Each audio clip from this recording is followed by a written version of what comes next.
Eu tinha apenas 13 anos quando tudo na minha vida mudou. Aquela manhã começou como qualquer outra. Meu pai me deu um beijo e disse tchau antes de sair para o trabalho. Ele era gerente de obra em uma construtora. Minha mãe nem levantou os olhos do celular quando ele saiu. Lembro de achar aquilo estranho, eles costumavam ser tão carinhosos um com o outro. Meu nome é Beth Thomas, e essa foi a última vez que vi meu pai com vida. Naquela tarde, ele desmaiou no trabalho. Disseram que foi um ataque cardíaco fulminante. Eu estava na aula de matemática quando a diretora me chamou na sala dela. Minha mãe já estava lá. A maquiagem dela estava impecável, mesmo depois de receber uma notícia tão devastadora. Seu pai se foi, Beth, ela disse, numa voz calma, calma até demais. Comecei a chorar, mas minha mãe só ficou sentada, me dando tapinhas leves nas costas, como se aquilo não significasse nada. Mais tarde, naquela noite, ouvi ela falando ao telefone com a amiga dela, Laura. Eu não estava tentando escutar, mas a nossa casa tinha paredes finas, dava para ouvir tudo. Na verdade, Laura, isso pode ser o melhor, disse ela, em voz baixa, mas clara. Ser viúva parece melhor do que ser divorciada. Além disso, fico com tudo sem precisar lidar com advogados. E então ela riu. Sim, ela realmente riu. Eu sei, continuou. Vou fingir ser a viúva triste no funeral. Já até escolhi o vestido preto perfeito. Eu estava sentada na escada, com a mão na boca, tentando não gritar.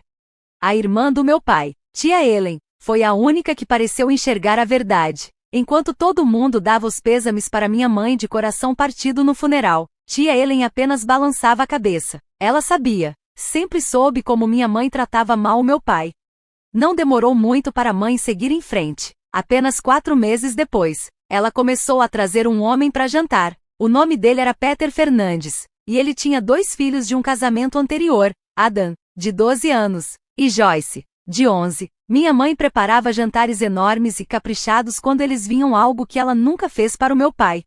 Uma noite, ela se virou para mim com aquela voz doce demais e disse: Beth, querida, Peter e eu temos algo para te contar. Eu já sabia o que vinha, o jeito como eles estavam sentados juntinhos no sofá, de mãos dadas, minha mãe sorrindo como uma adolescente. Estava na cara, eles iam se casar. Não é maravilhoso? Agora você vai ter um novo pai e 2 irmãos, disse minha mãe, toda animada. Forcei um sorriso, mas meu estômago embrulhou. Que ótimo! Mamãe, parabéns! Peter também sorriu para mim, mas não parecia um sorriso verdadeiro. Adam e Joyce estão tão felizes em ter uma nova irmã, ele disse. Mas eu já tinha visto como os filhos dele olhavam para mim nas visitas, como se eu fosse sujeira grudada na sola dos sapatos caros deles. Naquela noite, liguei para a tia Helen e chorei por horas. Ela me ouviu sem interromper, com toda a paciência do mundo, e então disse algo que nunca vou esquecer. Querida, às vezes a família que a gente escolhe é mais importante do que a família em que a gente nasceu. E ela tinha razão. Adam e Joyce se mudaram para nossa casa só uma semana depois da lua de mel. Imediatamente tomaram os melhores quartos da casa. Até a minha sala de jogos virou o estúdio de arte da Joyce. Quando tentei falar alguma coisa, minha mãe simplesmente disse: Não seja egoísta, Beth, precisamos fazer com que eles se sintam bem-vindos agora que somos uma família.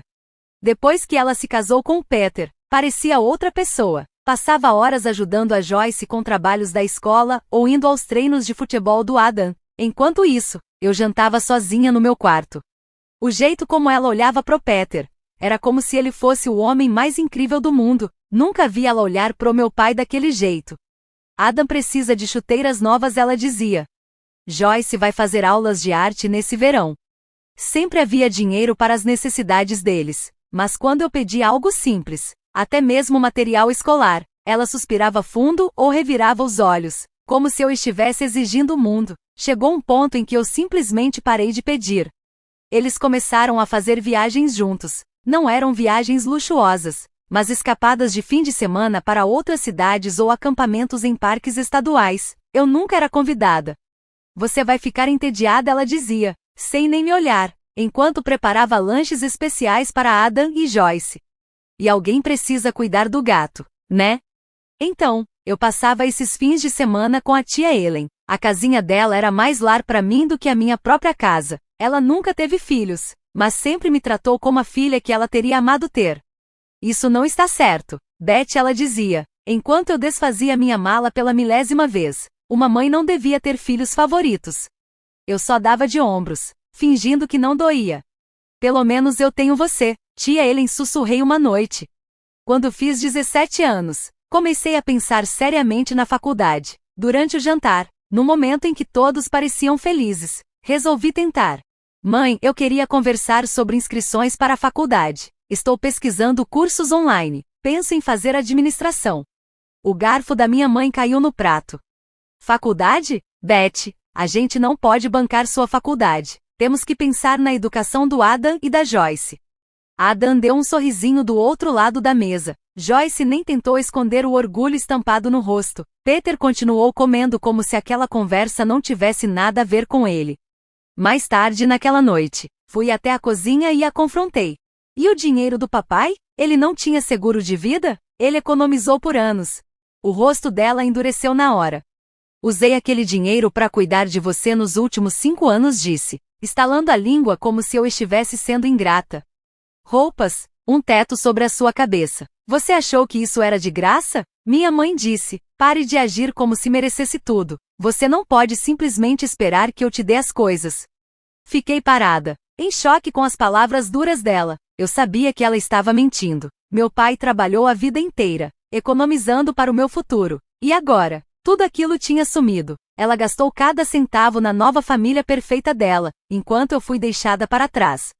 Naquele fim de semana, fui para a casa da tia Ellen. Meus olhos ainda estavam cheios de lágrimas. Sentamos à mesa da cozinha, e o cheiro de café fresco preenchia o ar enquanto eu contava tudo, como minha mãe destruiu meus sonhos de faculdade e como tudo parecia tão injusto. Tia Ellen ouviu em silêncio, segurando a caneca quente com as 2 mãos. Quando terminei de falar, ela se levantou e foi direto para o escritório, sem dizer uma palavra. Ouvi ela abrindo e fechando gavetas. Então, voltou com um envelope grosso na mão. Seu pai veio me ver cerca de 3 semanas antes de morrer, ela disse, colocando o envelope sobre a mesa. Ele parecia preocupado, como se soubesse que algo ruim podia acontecer. Me deu isso e fez eu prometer que guardaria com segurança até que você estivesse pronta para a faculdade.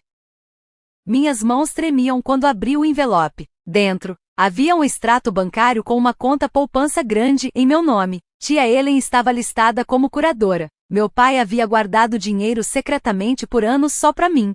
Sua mãe estava agindo de forma estranha naquela época, tia Ellen disse, com a voz suave. Seu pai queria garantir que o seu futuro estivesse seguro, não importasse o que acontecesse. Esse dinheiro vem rendendo desde então. Comecei a chorar de novo, mas dessa vez não foi por tristeza, foi porque me senti profundamente grata. Amada, mesmo depois de partir, meu pai ainda estava cuidando de mim. Não podemos contar nada à sua mãe sobre isso, Ellen disse. Enxuguei os olhos, e ela apenas assentiu, em silêncio. Estávamos em acordo. Nos 3 anos seguintes, foquei completamente nos estudos. Mantenho meus planos para a faculdade em segredo. Adam e Joyce nunca perderam a chance de me zoar. Ei, Beth, Adam dizia nos corredores, com um sorriso debochado. Ouvi dizer que o restaurante no centro está precisando de lavadora de louça. Melhor correr lá e deixar seu currículo. Joyce ria e acrescentava.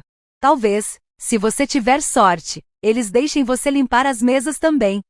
Eles riam como se aquilo fosse a piada do século. Eu passava por eles em silêncio. Não respondia. Meu silêncio parecia irritar mais do que qualquer resposta que eu pudesse dar. Então, finalmente chegou o dia da minha formatura. Eu mal tinha tirado o cabelo e a beca quando minha mãe e Peter me chamaram para ir até a sala de estar. Eles estavam sentados no sofá como 2 juízes prontos para dar um veredito. Fiquei em pé diante deles, esperando. Beth, Peter começou com uma voz firme, você já tem 19 anos. Fomos mais do que generosos até aqui, mas você precisa entender que não pode viver aqui para sempre. Tá na hora de arrumar um emprego e se sustentar. Eu sorri, com calma. Eu entendo perfeitamente. Vou me mudar na próxima semana. Eles pareceram surpresos. Estava claro que esperavam que eu chorasse, discutisse, implorasse. Minha mãe abriu a boca para dizer algo, mas acabou fechando sem falar nada. Bem, ótimo, Peter disse, pego de surpresa. Isso é muito maduro da sua parte.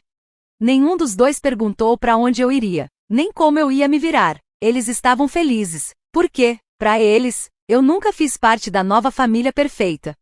Eu não discuti. Eles não queriam fazer perguntas que pudessem tornar as coisas mais difíceis para eles. O dia da mudança chegou mais rápido do que eu imaginava. Arrumei tudo que eu tinha em 3 caixas de papelão e 2 malas. Não era muito. Parecia que, no fundo, eu vinha me preparando para esse momento há muito tempo sem nem perceber. Exatamente às 10 da manhã, tia Ellen chegou no seu Honda azul. Eu a observei pela janela do meu quarto, esperando que alguém da casa saísse para se despedir, mas ninguém saiu. Mesmo tendo visto as cortinas do quarto da Joyce se mexerem, ninguém veio dizer adeus. Enquanto partíamos, olhei pela janela do carro e vi a casa onde cresci ficando cada vez menor no espelho lateral, até desaparecer completamente. Eu não chorei. A cada quilômetro que deixávamos para trás, eu me sentia mais leve, como se um peso enorme tivesse sido tirado dos meus ombros. Aquela casa estava cheia de sorrisos forçados e de um amor vazio. Finalmente, eu estava livre. Naquele verão, comecei a trabalhar no Café Sunshine, servindo cafés e sanduíches para clientes gentis que sempre sorriam e deixavam boas gorjetas. A Dona Walter, era muito querida, até me deixava fazer horas extras para que eu conseguisse juntar mais dinheiro para a faculdade. Em setembro, embarquei em um avião rumo ao West Virginia University, 2 estados longe de tudo que eu já conhecia. Entrei para o curso de administração de empresas. Não foi fácil, mas me dediquei de corpo e alma. Minha colega de quarto, Jaqueline, se tornou minha primeira amiga de verdade desde o ensino médio. No começo, ela não sabia muito sobre meu passado, mas quando ouviu toda a minha história, apenas me abraçou e disse: "A perda é deles, garota, só deles." A página da minha mãe no Instagram se tornou a única janela para a vida que deixei para trás. Lá estavam eles, sorrindo nos jogos de futebol do Adam, aplaudindo a exposição de arte da Joyce no WIS, postando fotos de praia das férias em família. As legendas pareciam comerciais de margarina. Orgulhosa dos nossos filhos incríveis. Nada melhor do que tempo em família. Nunca fui mencionada, nem uma vez. Era como se eu nunca tivesse existido. Nos feriados, eu ia para casa da tia Ellen, cozinhávamos juntas, assistíamos filmes antigos, criamos nossas próprias pequenas tradições que, para mim, significavam muito mais do que qualquer um daqueles jantares familiares estranhos de antigamente. Às vezes, tia Ellen me pegava olhando as postagens da minha mãe nas redes sociais, com carinho. Ela pegava meu celular e dizia: "Não faça isso com você mesma, você está escrevendo sua própria história agora." E ela estava certa, eu estava. Me formei com honra summa cum laude e já tinha ofertas de emprego antes mesmo da formatura, graças às minhas notas e estágios. O pai da Jaqueline, o senhor Eric, era dono de uma grande empresa de marketing. Ele notou meu trabalho durante um projeto universitário. "Precisamos de pessoas inteligentes como você", ele disse durante minha entrevista. "Seus professores falam maravilhas de você." Comecei como analista júnior, mas não parei por aí. Ficava até tarde, aceitava trabalho extra, estudava tendências de mercado no meu tempo livre. Em 6 anos, fui promovida 2 vezes, e consegui economizar o suficiente para dar entrada no meu próprio apartamento.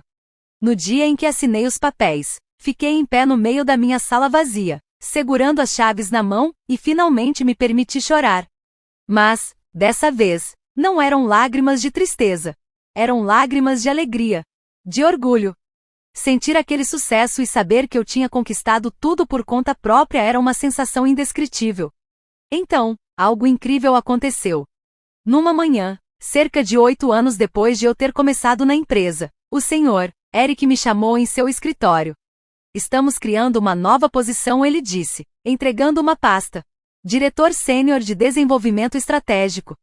Ele sorriu e completou: "Acho que você é a pessoa certa para isso." Abri a pasta e quase engasguei quando vi o salário. Era mais dinheiro do que eu jamais tinha imaginado ganhar, especialmente na minha idade.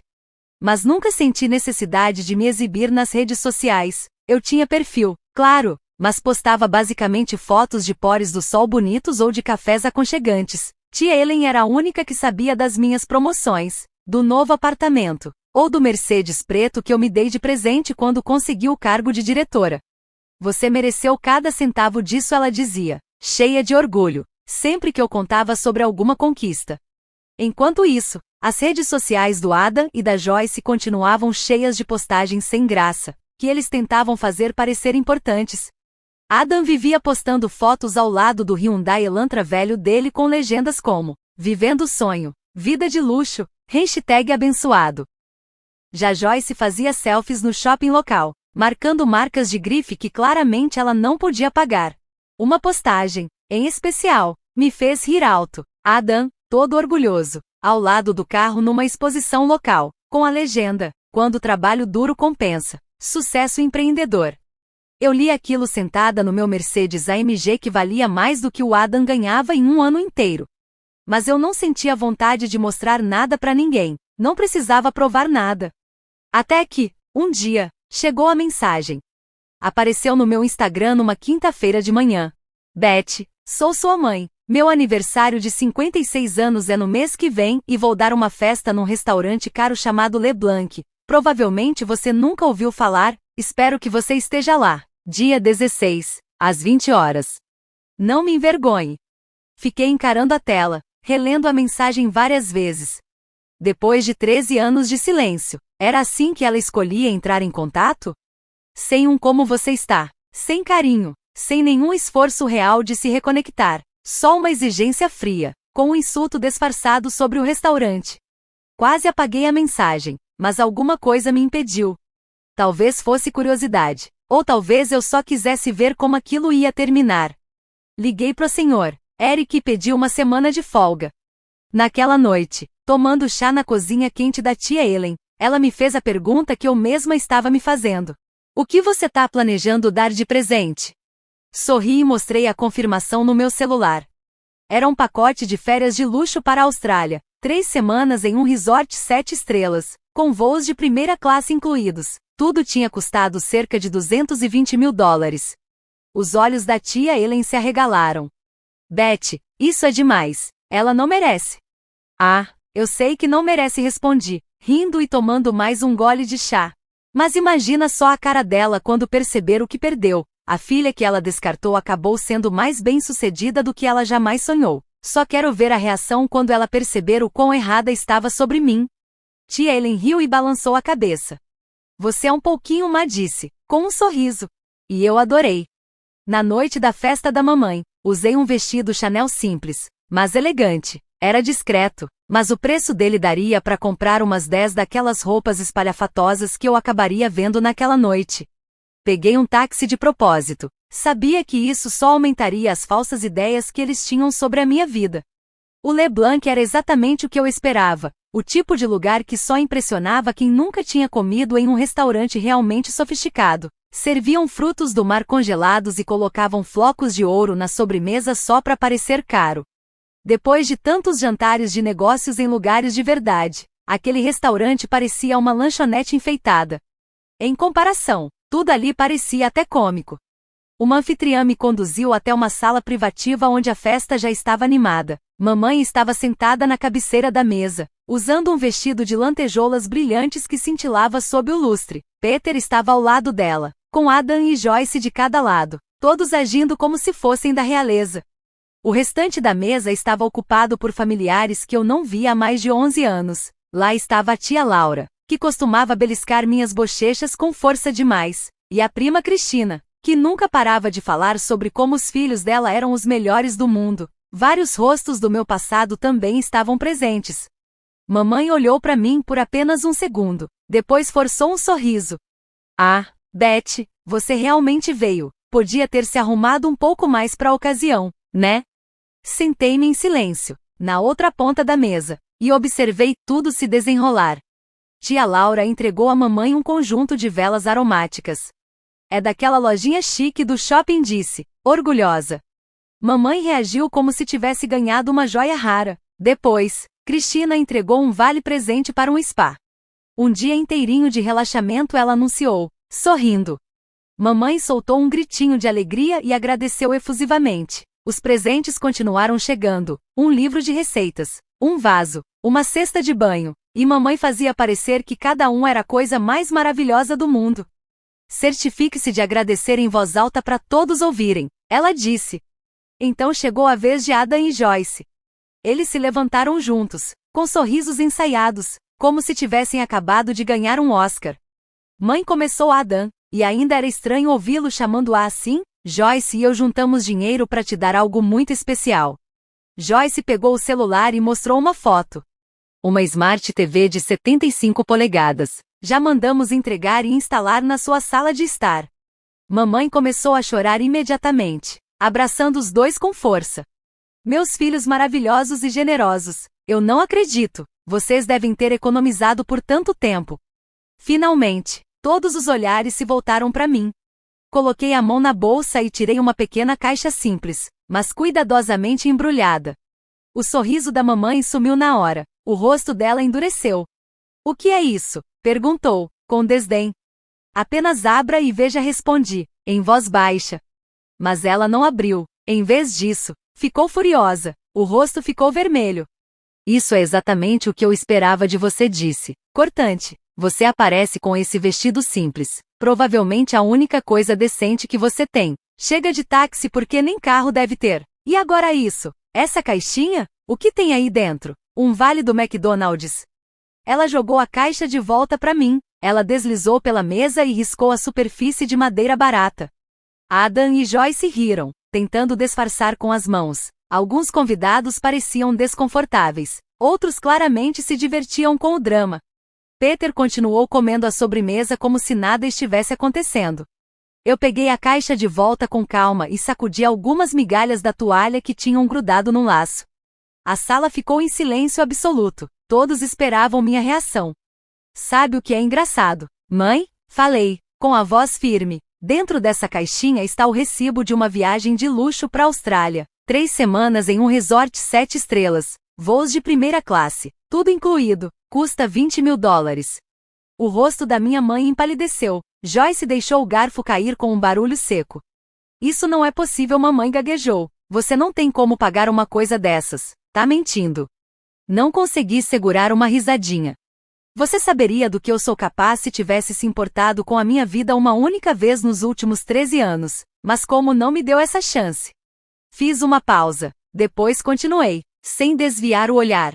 Sou diretora sênior no Eric Marketing Group, tenho meu próprio apartamento na cidade. E aquele táxi que você zombou, eu peguei porque não quis deixar meu Mercedes estacionado nesse bairro. A boca de Adam ficou escancarada. Joyce já não sorria mais. E você ainda se pergunta por que eu sou considerada um fracasso? Continuei, enquanto guardava a caixinha de volta na bolsa. Você deixou claro que não quer nada de mim, então não se preocupe, não vou mais te incomodar. Aproveite a TV, dizem que a imagem é quase tão boa quanto a do meu home theater. Me levantei e saí com a cabeça erguida. O som dos meus saltos ecoou pela sala silenciosa. Ninguém disse uma palavra. O anfitrião do restaurante chamou um táxi para mim, e fui direto para a casa da tia Ellen. Ela já estava esperando com 2 xícaras de chá sobre a mesinha de centro. Contei tudo para ela. Algumas pessoas nunca mudam, ela disse, balançando a cabeça. Sua mãe sempre se importou mais com a aparência do que com o que realmente importa. Ainda estávamos conversando quando meu celular começou a tocar. Número desconhecido, mas eu sabia quem era. Beth, querida voz da minha mãe, sou forçada. Doce demais. Eu nem sabia como ela conseguiu meu número. Estava pensando sobre o que aconteceu. Você? Perguntei. Calma. Sim, respondeu. Percebo que talvez eu tenha me expressado mal. Se você ainda quiser me dar aquele presente, eu adoraria aceitar. Podemos usar isso como um novo começo. Eu quero estar na sua vida de novo. Somos uma família. Não respondi, finalmente enxergando tudo com clareza. Nós não somos uma família. Somos apenas pessoas que compartilham o mesmo DNA. Você não quer consertar nada, só quer as férias.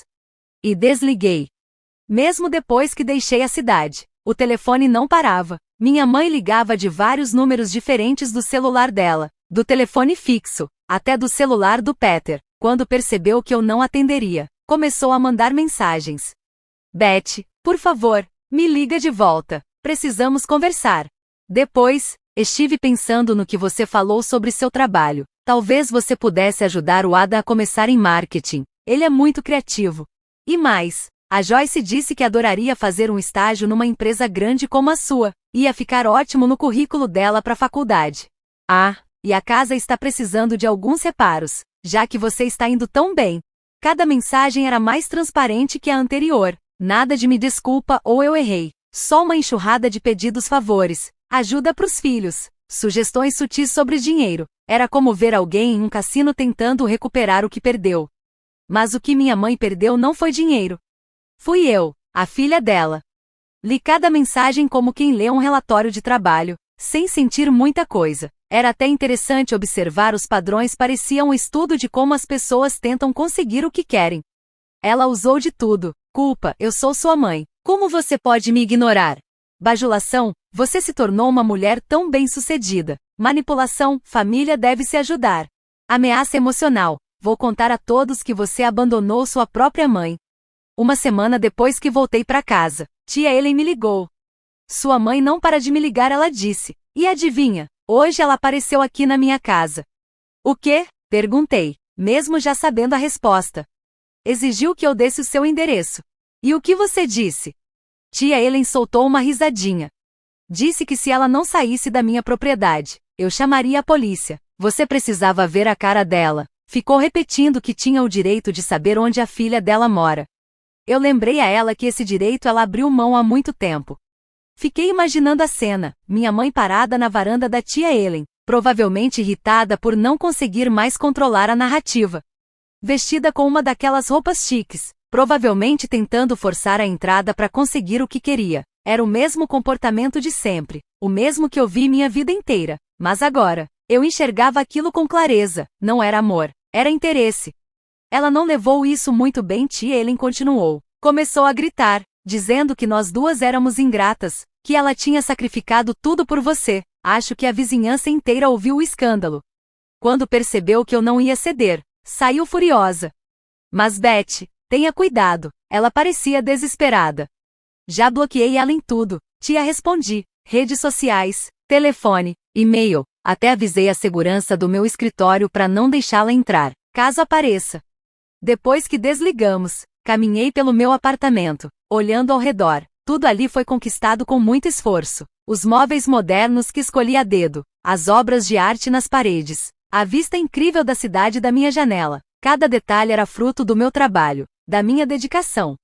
Então pensei nas mensagens da minha mãe. Agora que ela sabia que eu tinha dinheiro, de repente se interessava pela minha vida. No fundo, era quase cômico. Ela jogou fora qualquer chance de ter uma relação verdadeira comigo só para manter a aparência de uma família perfeita. E agora queria se reaproximar, não por mim, mas para se exibir com alguém bem-sucedido.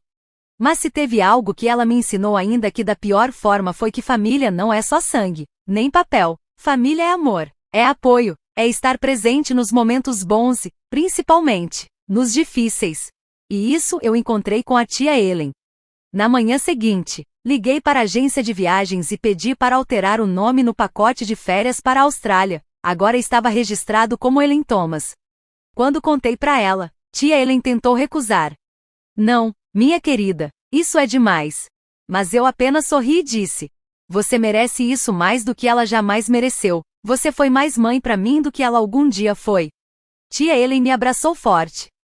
Pela primeira vez em muitos anos, eu senti de verdade que estava exatamente onde eu devia estar.